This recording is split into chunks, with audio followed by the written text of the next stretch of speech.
I'm Dan Ackerman, and we are here taking a look at the Dell XPS 12. This is a brand new Windows 8 laptop, one of the first laptops built specifically for Windows 8.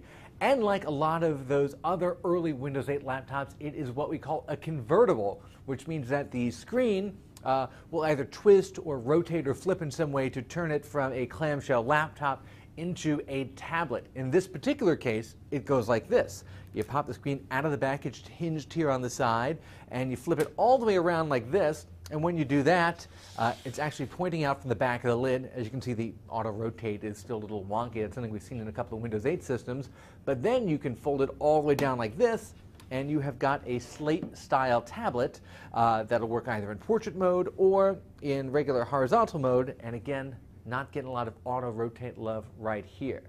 Now, if this looks familiar to you, that's because we actually have seen a design like this once before, also from Dell. That was about 2 years ago in something called the Dell Inspiron Duo, which was basically a bigger, thicker, chunkier, heavier version of this that had the same kind of hinged in the middle, almost Ferris wheel style rotating screen.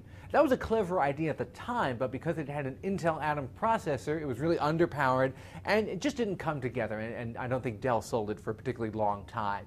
So I was pleased to see this come back. Dell was actually originally going to call this a Duo. At the last minute, they changed the name and just called it an XPS 12 because it has a 12-inch screen.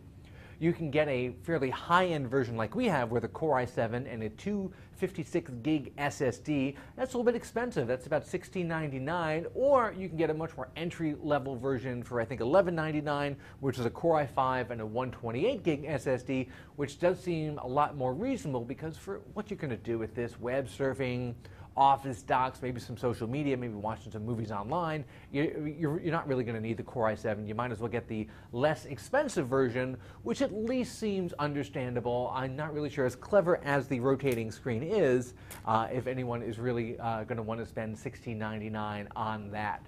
As far as the first generation of Windows 8 laptop slash tablet slash hybrid slash convertible systems goes, this is one of my favorite ways to do it because it doesn't really compromise that traditional clamshell laptop experience. You got a nice backlit keyboard, you got a big touchpad over here, and at the same time, you also get, besides the tablet view, which is, marginally useful depending on what you're doing, I really like the ability to flip the screen backwards to show somebody on the other side of your computer what you're working on. Really great for sharing in meetings, for example. I'm Dan Ackerman, and that is the Dell XPS 12.